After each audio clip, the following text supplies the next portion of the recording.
Buenas tardes. Como seguramente ustedes ya conocen, las próximas jornadas, las octavas jornadas Católicos y Vida Pública, tendrán lugar, Dios mediante, el viernes 26 y sábado 27 de abril. Y esto es el prólogo. Un prólogo, la verdad es que yo creo que espectacular.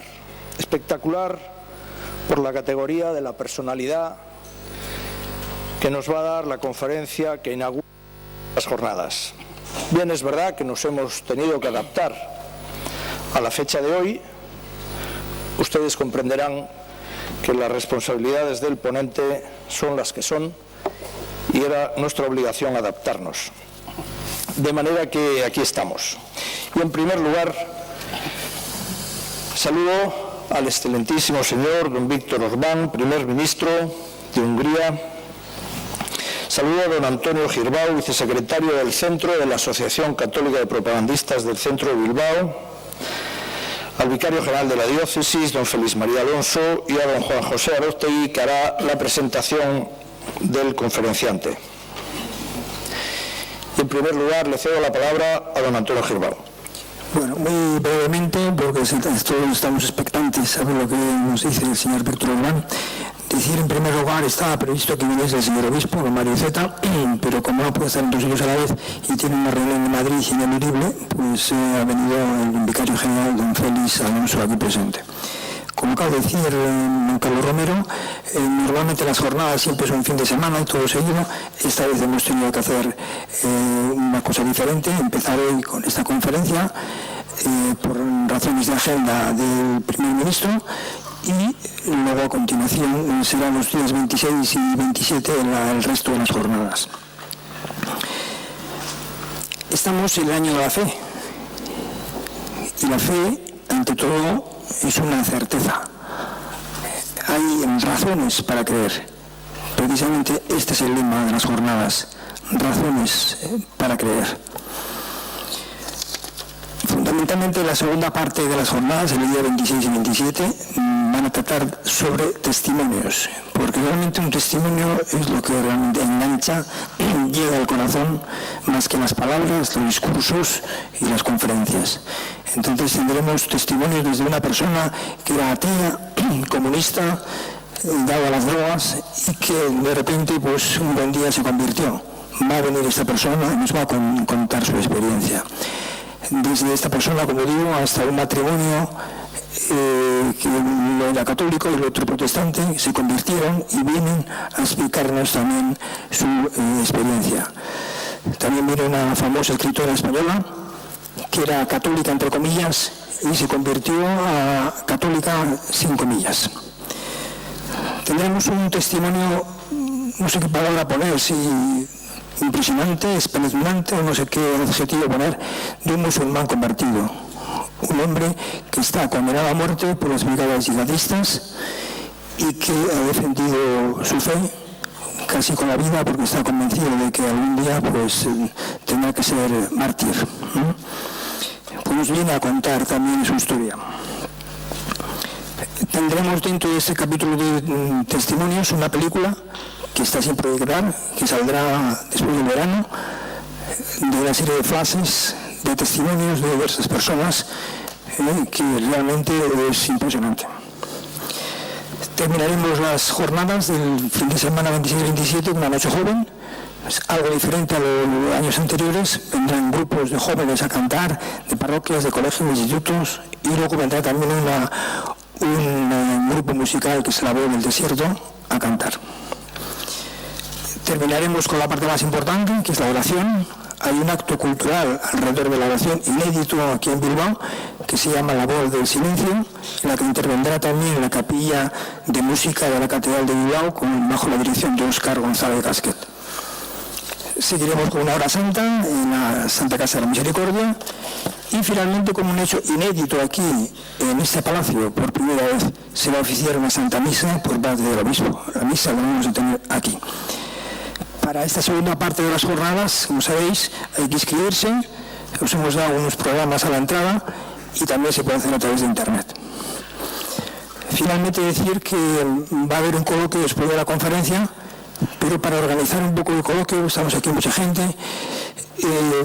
junto con los programas os habrá un papel en blanco, a medida que vaya produciéndose la conferencia, si se os suscita alguna pregunta podéis ir escribiéndola y luego al final de todo pues, las azafatas están por ahí, recogerán esos papeles, los traen aquí y entonces así de esa manera podemos hacer un coloquio organizado. Daremos unos minutos para este coloquio. Y nada más por mi parte. Muchas gracias, Antonio. Pues antes de dar la palabra al presentador, permítame referirme de un modo muy rápido a don Víctor Orbán, al que le agradezco su presencia a sabiendas de la agenda tan apretada, como decía antes, que tiene alguien con tan importantes responsabilidades. Y quiero destacar su perseverante compromiso cristiano en la vida pública y su ejemplaridad como político al servicio del bien común. Ambos son valores que encajan perfectamente con la inspiración fundacional de la Asociación Católica de Propagandistas y de su obra, la Fundación Universitaria San Pablo CEU, que represento. Es una persona íntegra que hace frente a las corrientes relativistas y laicistas que imperan en la Europa de hoy. El señor Orbán no tiene reparos en manifestar públicamente que los problemas actuales del viejo continente son consecuencia del olvido de los valores cristianos que fueron la base de su libertad y su prosperidad. Creo firmemente que esa espiritualidad y esa decidida actuación para defender y proponer los valores cristianos son esenciales para regenerar el panorama político, económico, social y cultural del mundo en que vivimos. Y resulta admirable que un político con la categoría de primer ministro europeo reclame la presencia de Dios en la vida cotidiana como motor de la sociedad. Si todos los cristianos, como Víctor Orbán, fuéramos capaces de dar un auténtico testimonio de nuestra fe vivida en las pequeñas cosas de cada día, haríamos reflexionar a muchas personas sobre nuestra actitud en la vida. Muchas gracias, primer ministro, por su ejemplo, su determinación y su inalterable defensa de los valores cristianos en su admirado país, Hungría, y en el resto de Europa. Y ya sin más dilación tiene la palabra don Juan José Aróstegui, doctor ingeniero industrial, que introducirá con una breve exposición al primer ministro don Víctor Orbán.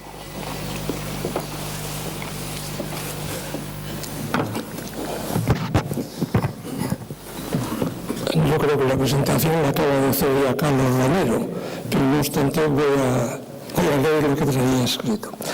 Excelentísimo señor don Víctor Orbán, primer ministro de Hungría.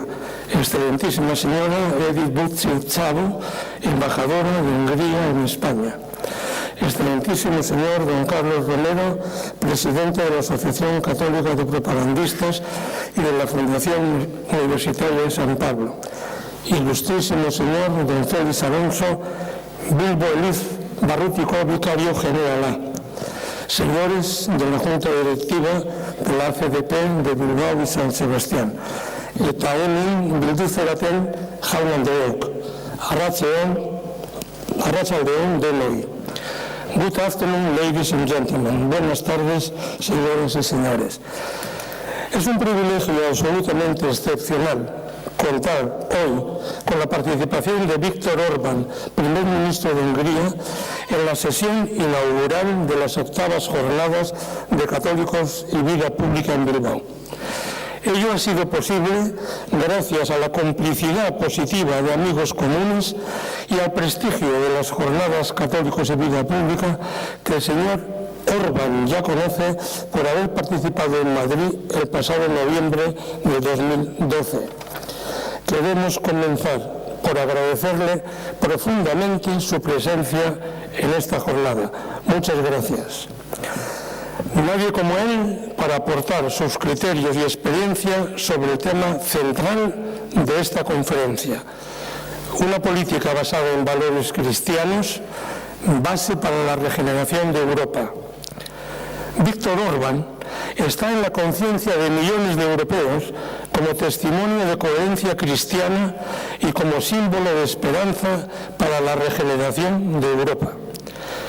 Fue en Hungría donde aparecieron las primeras grietas del telón de acero. hasta el punto de que suele decirse que fue en Hungría donde se quitó la primera piedra del muro de Berlín. Allí estuvo Orbán con su histórico discurso del 16 de junio de 1989 en la Plaza de los Héroes de Budapest. Nos emocionaron su audacia y valentía. El año 2011 fue un año excepcional en la historia de Hungría y de Europa. Hungría aprobó su nueva constitución el 25 de abril de 2011, hace escasamente 2 años. Hungría sorprendió a toda Europa con una constitución innovadora, cuyos ejes son, el comienzo es God bless the Hungarians, Dios bendiga a los húngaros. El reconocimiento de las raíces cristianas en la forja de la identidad húngara. Proclama que el Estado protegerá a la institución del matrimonio como una comunidad de vida entre un hombre y una mujer. Proclama que la vida del feto deberá ser protegida desde el momento de la concepción y proclama la libertad educativa. Víctor Orbán ha tenido la audacia y el enorme acierto de incluir en la nueva Constitución, en pleno siglo XXI, que la fe, la Iglesia y la familia no pertenecen al pasado, sino también al presente y al futuro, lo que provocó la reacción de los defensores de la nueva religión universal del relativismo. El motor de estos cambios es una persona excepcional, Víctor Orbán, a quien identificamos con la filosofía de los padres de Europa, Robert Schuman, de Gasperi, Adenauer, Monnet. Hungría ha tenido el valor y el honor de haber respondido al llamamiento profético que Juan Pablo II, con motivo de su primer viaje a España, lanzó desde Compostela el 9 de noviembre de 1982, casualmente justo 7 años antes de la caída del muro de Berlín. Dijo: yo, Juan Pablo II, sucesor de Pedro en la sede de Roma y pastor de la Iglesia Universal, desde Santiago te lanzo, vieja Europa, un grito lleno de amor. Vuelve a encontrarte. Sé tú misma, descubre tus orígenes, aviva tus raíces, revive las genuinas libertades. Tú puedes ser todavía faro de civilización y estímulo de progreso para el mundo. Los demás continentes te miran y esperan también de ti la misma respuesta que Santiago dio a Cristo. Lo puedo. Damos las gracias a Hungría en la persona de Víctor Orbán, como le dimos en el año 2007 aquí mismo a Polonia en la persona de Lech Walesa, con motivo de su participación en las terceras jornadas aquí en Bilbao. Ambos demostraron una audacia intrépida por haber llevado hasta el límite el "no tengáis miedo" de Juan Pablo II. El cristianismo seguirá dando forma al alma húngara y ojalá sirva de ejemplo y estímulo para las cartas magnas de otras naciones europeas. Puede ser la semilla de la nueva Europa. Estamos de acuerdo con Víctor Orbán cuando afirma que la política basada en valores cristianos volverá a renovar Europa. Una Europa que necesita una auténtica regeneración, porque se está sumergiendo en una de las crisis más profundas de su historia. Nos ha recordado frecuentemente el Papa emérito Benedicto XVI, con su inmensa sabiduría, que el olvido de Dios conduce a la abolición del hombre y que el oscurecimiento de la esperanza ahoga al hombre en una cultura de muerte. Es el drama de la subjetividad total y de la dictadura del relativismo, con una escalada de permisividad y paganización crecientes. Pero frente a una Europa que se tambalea impotente y que no quiere incorporar en el Tratado Constitucional europeo, una referencia al patrimonio religioso y especialmente cristiano de Europa, surge el inmenso testimonio de Hungría. En abril del año 2004, Víctor Orbán fue galardonado por el Papa Juan Pablo II, o el Beato, con la Gran Cruz de la Orden de San Gregorio Magno. Víctor Orbán ya no es solo patrimonio de Hungría, es patrimonio de Europa y, por tanto, patrimonio nuestro. Víctor Orbán es cristiano evangélico, está casado con Anik Koleban, católica, y tiene 5 hijos. El mayor, cristiano evangélico, y las 4 hijas, católicas. Todo un ejemplo de ecumenismo y libertad. Don Víctor Orbán, many thanks for having specifically come to participate in this Congress. Muchas gracias por haber venido a participar en esta jornada. Mila esker Orbán jauna, jardunaldi honetan parte hartzea etorri zarelako. Mr. Orbán, you have the floor. Orbán jauna, zurea da hitza. Señor Orbán, usted tiene la palabra. Eskerrik asko. Muchas gracias.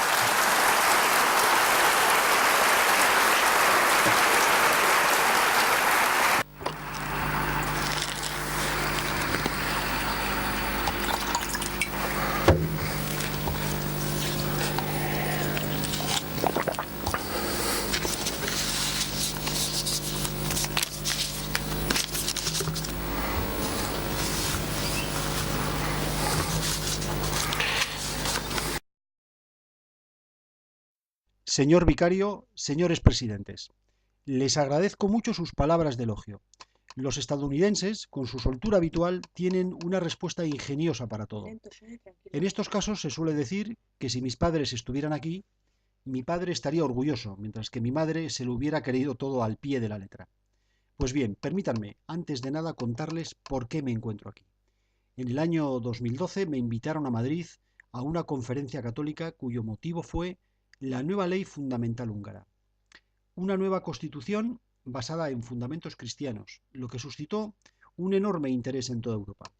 Fue aplaudida por los cristianos y nuestros oponentes nos abrieron fuego cerrado por ello. Es lógico que se plantee la cuestión: ¿por qué ha sido posible? ¿Cómo ha podido ocurrir que un país, en pleno inicio del siglo XXI, se haya votado una nueva constitución basada en valores cristianos? Estimados señoras y señores, antes de tocar este tema, permítanme primero transmitirle los saludos de los húngaros. Nosotros seguimos atentamente lo que acontece en España y muy particularmente lo que ocurre en el País Vasco. Vemos cómo están luchando contra la crisis económica. Nos tocan las mismas dificultades que atormentan su día a día y observamos la labor abnegada de su gobierno y conocemos también la impaciencia, la ira y la desilusión, sentimientos presentes aquí y allá, provocados por la situación europea actual. Mañana trataré estos asuntos en Madrid durante mis negociaciones con el presidente del gobierno, Mariano Rajoy. Al fin y al cabo he venido aquí, como lo hice anteriormente a Madrid, porque soy de la opinión de que nosotros, los cristianos europeos, debemos ser solidarios recíprocamente, ya que aquellos, los que representan un ideario diferente, son fuertes, bien organizados, solidarios entre sí y siempre se ayudan. Lo que no siempre se puede decir de nosotros los cristianos y de las fuerzas políticas cristianas.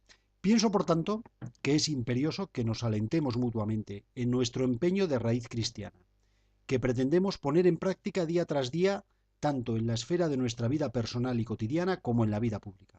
Estar aquí en Bilbao es también la realización de un sueño que guardaba de hace mucho tiempo. Nací en el año 1963 y recuerdo que en 1976 mi equipo de fútbol favorito, el Upillés, jugó un partido aquí en Bilbao, en el cual ustedes nos dieron una buena paliza de 5-0 con un juego tenaz y sin vuelta de hoja. Desde entonces tenía ganas de regresar para visitar a quienes nos metieron tan gran goleada. Señoras y señores, tengo que decirles que he venido autoconfiado. Hasta hace 2 días, cuando llegué el sábado, pensaba que el asunto más complejo del continente europeo es la política húngara. Nos ha tocado vivir el comunismo, la transición, tener 7 países vecinos, perder Austria de habla alemana por el occidente, Ucrania, que perteneció hasta hace poco a la Unión Soviética por el Oriente.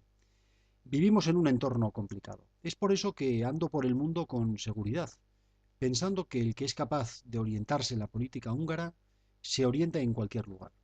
Pero en los últimos 2 días, conversando con vascos, cambié de opinión. Mi autoconfianza también disminuyó al darme cuenta de que el País Vasco es aún más complejo que la política húngara. Es mucho más difícil de lo que uno piensa. Existen también muchos más puntos de vista, pero finalmente no me dejé influenciar hasta el punto de cancelar mi ponencia. Hungría está lejos de aquí. Para que puedan comprender lo que voy a decirles, tendrían que conocer un poco a los húngaros. Pero no tenemos tanto tiempo para que se les cuente cómo somos. En breves palabras les digo que se trata de un pueblo interesante, de un pueblo muy particular. Habla una lengua que, a excepción de nosotros, nadie comprende en el mundo. No tenemos ningún pariente y sentimos que la cultura que representamos solo la podemos preservar nosotros mismos. Que nos caracteriza también una mentalidad singular. La mejor manera de presentar a mi pueblo es mencionando algunas cosas importantes en la vida cotidiana que fueron inventadas por los húngaros. Hecho que revela bastante el modo de pensar de los húngaros. Fue húngaro el inventor del bolígrafo, del café expreso y de la computadora. Tal vez más comprensible se torne así lo que ocurre hoy día en Hungría. Estimados señoras y señores, el título de mi ponencia es Respuestas cristianas a los desafíos actuales de Europa. Tal vez alguno de los presentes puedan pensar que mi pretensión es exponer a continuación los problemas concretos que pesan sobre Europa, tales como la crisis económica, el desempleo, los problemas demográficos y étnicos, la migración, la violencia, la dependencia energética, los cambios ambientales y climáticos. Son asuntos que uno por uno merecerían una mención individual según el pensamiento cristiano. Serían sin duda interesantes, pero a mi juicio, sobre todo, la causa última en que radican nuestros males, incluidas la crisis económica y financiera, tengo la impresión de que hasta que no encontremos una respuesta adecuada a esta causa original y verdadera, solo seremos capaces de darle un remedio superficial y sintomático a las demás crisis. Es por eso que intentaré hablar sobre este desafío principal, que a mi entender Europa tiene que encarar. Primero trataré de la situación actual en Europa y después hablaré de cómo hemos llegado hasta aquí, para hablar a continuación sobre la posible salida de esta situación, cerrando mi discurso en cómo deberían de actuar los cristianos y los políticos cristianos. Soy político y por esta razón desearía aportar argumentos desde el punto de vista social, cultural y político, y no sobre la base religiosa o teológica. Hay, sin embargo, una cuestión difícil subyacente. ¿Qué es lo que autoriza a uno a pronunciarse sobre estos asuntos tan difíciles? Estoy en la política desde hace unos 30 años. Primero participé en una organización no pública, clandestina, contra el comunismo. Fundamos en 1988 un movimiento de oposición anticomunista.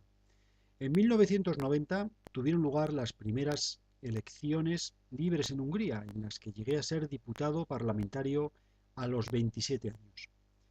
En el año 1998 ganamos las elecciones y pude formar gobierno como primer ministro a los 35 años. Me tocó dirigir gran parte de las negociaciones de integración de Hungría en la Unión Europea con Bruselas. En el año 2002 perdimos las elecciones, pasando a la oposición durante 8 años contra los socialistas. Y después de este tiempo volvimos al poder con una mayoría de 2/3 de los escaños parlamentarios. En 2011, Hungría ejerció la presidencia de la Unión Europea, cuya tarea me tocó también dirigir. Estas razones, en su conjunto, tal vez me confieran cierta autoridad para atrever a pronunciarme sobre algunos aspectos de las cuestiones referentes a la Unión Europea, no a nivel teórico, sino práctico, desde donde yo conozco la política europea. Estimados señoras y señores, todos tuvimos la ocasión de leer en los periódicos que Europa había perdido una parte considerable de su competitividad económica. Otros son más fuertes, tienen un desarrollo más acelerado, son más competitivos que nosotros. No es un caso inaudito, puede ocurrirles a todos. Sin embargo, la pregunta verdadera es, cómo ha podido estallar tan de repente esta crisis. ¿Por qué no frenamos antes estos procesos? ¿Por qué nadie puso un límite al endeudamiento? ¿Por qué nadie dijo a tiempo que las cosas estaban tomando un rumbo incorrecto? ¿Dónde estaban nuestros dirigentes para parar estos procesos y preparar nuestra adaptación al mundo cambiante? ¿Por qué estos males han caído de repente encima de familias y países, destruyendo el nivel de vida de millones de familias sin que se haya intentado una adaptación de manera planificada? En este punto tenemos que aclarar otra cuestión. ¿Es correcto y lícito que un político se pronuncie sobre la correlación entre la crisis económica y la cristiandad, en vez de dejar los mismos en manos de científicos, filósofos o teólogos competentes? Estimados señoras y señores, respecto de este tema tengo una opinión propia. Tengo la convicción de que a los hombres comprometidos con la cristiandad, los clérigos y seglares, católicos y protestantes, nos une un sentimiento común, el de la responsabilidad de los vigías. A todos los hombres comprometidos con la tradición cristiana, sean clérigos o seglares, católicos o protestantes, les une un mismo sentimiento común, la responsabilidad del vigía. Podemos leer en el libro de Ezequiel que si el vigía ve acercarse al enemigo armado y no toca la trompeta para alertar al pueblo, Dios le pedirá cuentas a él por la vida de los fallecidos. En mi opinión, los dirigentes eclesiásticos y seculares de Europa son tales vigías, cuya responsabilidad reside en hablar a los hombres de lo que consideran como amenaza y males. Es por eso que me tomo la libertad de pronunciarme sobre este asunto. Asumiendo toda mi responsabilidad, el punto de partida de mi exposición es que la crisis económica y monetaria no es un hecho ocasional que algunos tecnócratas, expertos financieros y económicos hábiles puedan corregir. El punto de partida de mi observación es que la crisis económica y monetaria es fruto de una política que lleva mucho tiempo presente en nuestro continente. ¿Cuál es mi experiencia, queridos bilbaínos, al escuchar hoy a los dirigentes de Bruselas o a los primeros ministros de los distintos países europeos? En resumen y de forma simplificada diré lo siguiente. La gran mayoría piensa que la convivencia de los ciudadanos en Europa tiene que basarse solo y exclusivamente sobre las leyes económicas. Piensan que la economía, el mercado y su elemento vital, el dinero, es la fuente principal de toda la racionalidad, e incluso que la lógica de la economía y del mercado es incuestionable. Piensan en Bruselas que esta misma lógica del mercado es aplicable para solucionar todos los problemas sociales, y piensan también que si la economía en general y la economía de mercado padecen de algún problema o si existe alguna disfunción, entonces el mercado es capaz de autorregularse para corregir y restablecer su equilibrio anterior. Y el que cuestione estos dogmas es calificado como irracional, reaccionario e incluso una especie de dinosaurio. El ideario del monopolio económico ha creado su par político. El equivalente político de la hegemonía del mercado es el individualismo liberal. No es seguro que esta sea la definición más apropiada, pero probablemente entenderán lo que quiero decir. El punto de partida es que no existe el bien público. Falta el bonum publicum. Por tanto, solo existe el interés individual. Lo que cuenta es tan solo y meramente la motivación y la ponderación individual. Otros impulsos que forman parte de la vida humana, como por ejemplo la religión, la dignidad nacional o el vínculo familiar, no cuentan nada en comparación con el interés económico personal. Esta cultura y esta política acabaron creando un lenguaje, unos temas, un vocabulario y una argumentación propios. Es el idioma del relativismo moral. No existen verdades irrevocables y todo depende del color del cristal con que se mire. ¿Qué es lo que nunca oímos en el discurso de los políticos europeos? ¿Cuáles son las palabras que se evitan? Nunca oímos hablar del honor, del orgullo, de la vocación, de la obligación, de la patria, el patriotismo, la firmeza, la grandeza, la gloria, la equidad. Todas estas palabras no las escuchamos, como si estas palabras no existieran. En mi opinión, la política actual europea está dominada por una visión secular agresiva, llamada progresión. Piensan que el futuro deseable para los europeos sería un progreso desde lo religioso hacia el ateísmo, desde lo nacional hacia lo supranacional y desde la familia hacia el individualismo. Hoy en Bruselas constituyen una mayoría aquellos que no solamente lo ven así, sino que también quieren que sea así. Voluntaria o involuntariamente están pensando y trabajando en construir una sociedad carente de Dios. Sobre la religión piensan que es un suplemento del estilo de vida individual. Pensarán algo así como que cada cual se quede con su credo para sí mismo, pero las consecuencias provenientes de su fe no las quieren hacer valer, ni en el gobierno, ni en la economía, ni en la política europea. No sé si aquí en el País Vasco se perciben también las manifestaciones de tal cultura, pero en Hungría sí que las notamos. Si ustedes se ponen a pensar sobre el estado actual de los otros continentes, el de América del Norte, América del Sur, Asia, África, pueden observar un hecho sumamente extraño. Hay un solo continente en el mundo cuyos dirigentes políticos o su mayoría piensan que el hombre tiene la capacidad autónoma de organizar el mundo sin Dios y sin sus mandamientos. Hoy es un pensamiento europeo, pese al hecho de que los Estados Unidos forman parte de Occidente. Allí, con ideas de estas, no se puede dirigir a ningún público.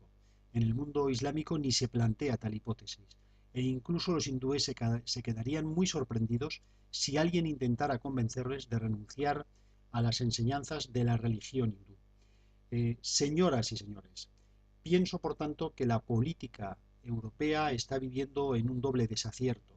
El primer equívoco es la afirmación errada de que el cristianismo nunca ha desempeñado un papel decisivo en la formación de Europa, ya que cuando discutimos a propósito del acuerdo constitucional europeo si debiéramos o no inscribir entre las raíces de Europa al cristianismo, se votó la idea contraria. No es que se haya olvidado este paso del tratado, no. Después de una ponderada reflexión, se ha descartado. El otro error, distinguidos señoras y señores, es el hecho de pensar que podemos preservar o mantener los valores e instituciones occidentales sin los principios morales cristianos. Estimados señoras y señores, veamos por tanto las consecuencias de tales engaños. Generalmente, los pensadores que discuten sobre las sociedades humanas están de acuerdo de que todas las civilizaciones se edifican sobre sus dos recursos principales, la fuerza creadora humana y la consciencia de la persistencia constante. Tal inmutabilidad significa que el hombre puede estar seguro de que existen en su alrededor valores permanentes, los cuales le ayudan a discernir entre lo bueno y lo malo, entre lo verdadero y lo falso, entre lo correcto y lo errado. Si observamos a Europa, nos damos cuenta de que ambos recursos fueron descuidados. El trabajo y la producción de bienes se han intentado reemplazar con la especulación financiera y los sustituyó con los créditos y cambió la constancia por el relativismo. El Oriente hoy en día es más competitivo que nosotros porque aprecia mucho más a ambos recursos de civilización. Aprecia más el trabajo que nosotros y respeta mejor sus propias tradiciones culturales que Europa. Además, señoras y señores, si llega a ser cuestionable lo que es el valor y lo que no lo es, el otro recurso, el de la fuerza creativa humana y el de la producción de bienes y de valores, perderá también su reputación. Es decir, si se renuncia a los valores inmutables de una civilización, entra en decadencia también la capacidad del rendimiento humano. Esto es precisamente lo que pasó con nosotros. Ahora en Europa, que comenzamos a tener vergüenza y a negar nuestras raíces cristianas, nuestras tradiciones morales y culturales en la construcción europea. Estamos llegando al punto en que en Europa las formas y estructuras de las relaciones humanas, como la nación y la familia, pasaron a ser cuestionadas. En la vida económica, los significados atribuidos originalmente al trabajo y al crédito también perdieron su estabilidad. Por tanto, las cosas importantes como el trabajo, el crédito, la familia, la nación, siguen existiendo, pero se desprendieron de aquellas bases morales en las que estaban ancladas y que fueron otorgadas a ellos por el cristianismo. Estoy convencido de que en una Europa basada en un sistema de valores cristianos, quizá nos hubiera permitido que las personas asumieran créditos irresponsables, dilapidando de este modo el futuro de sus familias. Una Europa basada en valores cristianos tal vez hubiera sido consciente de que hay que ganarse cada euro trabajando, también los créditos. Una Europa basada en valores cristianos quizá habría preferido conceder créditos a los que demostrasen estar trabajando y querer trabajar por ello. Una Europa basada en valores cristianos tal vez nunca hubiera permitido que países enteros se sumieran en la esclavitud del crédito. Una Europa que está representando valores cristianos preferiría probablemente una política que distribuyera de forma justa la carga de la actual crisis económica. ¿Qué es lo que vemos, sin embargo? Si en Europa un gobierno se ve obligado a solicitar un crédito de organizaciones europeas o internacionales, le impone la introducción de una serie de medidas que hacen que caiga en el descrédito ante su propio electorado. Vienen las medidas de austeridad que a largo plazo no son de interés ni para la población, ni para los gobiernos, ni tampoco para los acreedores. Porque si como consecuencia de los numerosos recortes se desmorona el orden, se eclipsa la estabilidad y se difuminan los marcos de la vida económica, entonces, ¿quién va a trabajar por los euros prestados para poder amortizar el crédito? Estimados señoras y señores, es importante decir que al hablar del cristianismo y de las raíces cristianas de Europa, no estoy aludiendo a una fe personal en Dios, aunque también es importante. Pero yo me refiero a otro aspecto, el aspecto de la organización vertebradora de la sociedad. Y mi tesis es la siguiente. Un hombre europeo nunca puede quitar de la cabeza el cristianismo. Están inscritas en él las historias bíblicas y la historia de la salvación. Podemos aproximarnos de forma muy diferentes a estas historias y a sus protagonistas. Podemos interpretarlas de varias maneras y hasta negarlas, juzgando que son inventadas. Pero nunca podemos hacer una cosa que probablemente nunca ocurría en Europa, que es hacer como si no existieran y como si no impactaran en nosotros, europeos. No, porque la historia de la cristiandad y las implicaciones morales de esta historia para nosotros europeos son nuestros principales recursos de civilización. En el mundo árabe, tal recurso es el islamismo. Los recursos importantes en el continente asiático son el budismo y el hinduismo, de la misma forma que para el mundo occidental este recurso es la cultura, la tradición y la religión cristianas, independientemente de las relaciones que hayamos logrado establecer con el Creador. O sea, el hombre europeo no puede esquivarse de esta subyacente realidad cristiana. Sería deseable que entendieran también todo eso en Bruselas. No vale la pena forzar una nueva identidad colectiva europea en donde no se acepte el hecho primordial de que el marco moral de la existencia europea está constituido por el mensaje bíblico. Mientras se siga propagando que debemos encontrar algo nuevo como nuestra identidad, mientras que con artes e ingenio y con astuta argumentación se consiga dejar fuera de la definición de Europa el hecho de pertenecer a la cristiandad, y hasta que eso venga insistentemente requerido por los políticos, hasta entonces nuestro continente seguirá en su estado de su constante autonegación. Enumeraría a continuación algunos ejemplos, a primera vista divertidamente evidentes, para ilustrar cómo están correlacionados los peligros de la civilización con el renegar de las enseñanzas cristianas. Si, por ejemplo, podemos robar a nuestro prójimo con manipulaciones bancarias, entonces, ¿por qué se debe castigar a un carterista? Si consentimos que los especuladores se enriquezcan con llevar a una empresa o a un país entero a la bancarrota, ¿cuál es el fundamento para encarcelar a un defraudador, a un charlatán? Si reconocemos como acto legal que uno se enriquezca perjudicando a otros, si permitimos que alguien obtenga fortunas especulando con la bancarrota de un país, arruinando con eso a millones de personas, entonces, ¿cuál es la base jurídica para castigar a los asaltantes de bancos? Si Europa piensa que la familia es una institución anticuada, ¿por qué nos sorprendemos al ver nacer cada vez menos niños? ¿Y por qué nos sorprendemos de que haya cada vez menos personas en edad activa que produzcan la pensión de los ancianos? ¿O que haya que traer la mano de obra para la Europa de otros continentes, lo cual causa graves problemas? Estimados señoras y señores, la situación actual es que los europeos ni siquiera son capaces de una reproducción biológica para su autoconservación. Permítanme finalmente, en unas palabras, hablar sobre lo que son las señas de nuestra esperanza.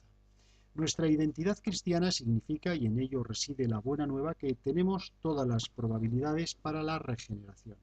Tenemos una comunidad cultural y moral colectiva. Tenemos un sólido fundamento del que nos podemos valer. O sea, no tenemos que buscar nuevas bases espirituales para la regeneración de Europa. Tenemos que usar de forma moderna las bases antiguas en la política europea para encontrar y fomentar soluciones económicas y políticas concretas para la gestión de la crisis. Estimadas señores y señores, tengo la convicción de que la cristiandad es una herencia emocionante, un legado vivo e inspirante. Los cristianos han conseguido focalizar en el centro el dilema más emotivo de los europeos. Para el hombre europeo, el valor más fundamental lo constituye la libertad. El orden y las disposiciones siempre variables relativas a la libertad y las normas que la limitan crean aquella tensión dramática que hace que la historia de la cultura cristiana se caracterice por una gran emotividad desde sus comienzos hasta nuestros días. ¿Existe alguna fuerza capaz de limitar la libertad? Y si existe, ¿dónde están esos límites sobre cuyos marcos cada generación puede delimitar su propia vida? Si queremos superar la crisis, si queremos dar por terminada esta época, entonces nosotros, europeos de hoy, tenemos que dar una respuesta adecuada fijando las garantías y los límites de la libertad para las próximas décadas. O sea, tenemos que formular una definición relativa al bien público nacional y europeo. De lo que estoy seguro es de que tenemos que tratar de defender a la familia y a la vida humana y que debemos incluir entre los valores del bien público el respaldo incondicional de la dignidad humana. Debemos reestructurar el capital financiero y la especulación desde el punto de vista del interés público. Se nos impone reforzar la honra del trabajo y de la labor productiva de los bienes. Para esta política existen unas variantes nacionales particulares. Evidentemente, tenemos que realizarla de forma diferente en Suecia, España, Holanda o Hungría, respectivamente. Es por eso que Bruselas, en el futuro, tiene que tener una actitud mucho más respetuosa con las naciones. Estimadas señoras y señores, la cuestión crucial es que este sistema de libertades, este orden europeo, ¿cómo está interpretado por el cristiano? Si lo ve como una posibilidad antes que una amenaza. Por mi parte, quisiera proponer a los cristianodemócratas europeos, que prefieran interpretar esta Europa de la libertad y el orden de las libertades como una posibilidad. La verdad no puede ser impuesta, solo puede ser anunciada. La tiranía puede vivir sin fe, pero la libertad nunca. Los marcos del mundo libre y de la libre cultura europea sirven mejor para anunciar la verdad. Es por eso que debemos estar al lado de una sociedad libre y nunca al de la fuerza o el del unicolor dictado por un Estado. Tenemos que tener confianza en la fuerza de persuasión de nuestras palabras y que nuestra verdad es apta para organizar la comunidad europea de acuerdo con la misma. Estimadas señoras y señores, necesitamos de autoconfianza, de confianza política y de confianza política cristiana. La coherencia de nuestra comunidad yace en formar parte de una historia universal. En ella cada cual puede encontrarse a sí mismo, su historia particular, y puede esperar a recibir ayuda para sus decisiones individuales. Puede ver si erra el camino y las consecuencias de las decisiones correctas o incorrectas. Esto mismo es cierto para la política, para las personas de la vida pública, para los movimientos y para los partidos. Distinguidos señoras y señores, participar en la lucha política presenta dificultades y graves dilemas para los cristianos. Yo quisiera argumentar a favor de no tener miedo a estas cuestiones difíciles. Lo que tenemos que reconciliar es el aspecto de la representación de la verdad con el de obtener una mayoría. Todo eso en países y en un continente en donde no podemos estar seguros de que la mayoría de los europeos siga considerándose cristiano, porque si solamente conseguimos la mayoría, o sea, el poder, y no representamos la verdad, ¿cómo nosotros los cristianos creemos entonces para qué nos sirve el poder?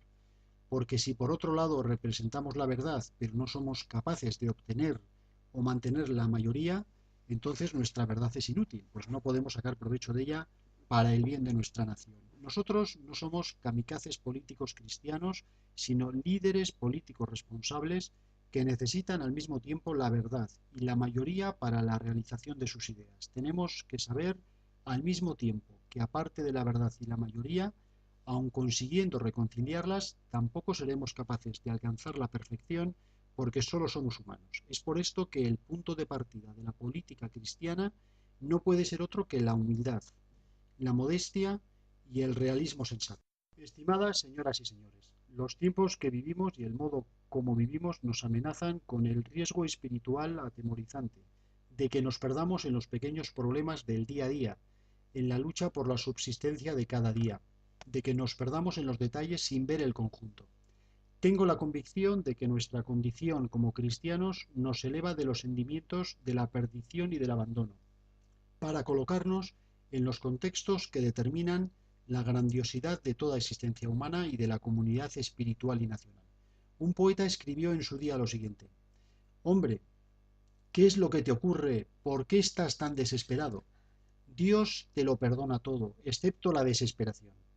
Un líder eclesiástico fue preguntado varios siglos atrás sobre qué es lo que daría si le dijeran que el mundo se acabara el próximo día. Respondió lo siguiente: «Hoy mismo plantaría un manzano».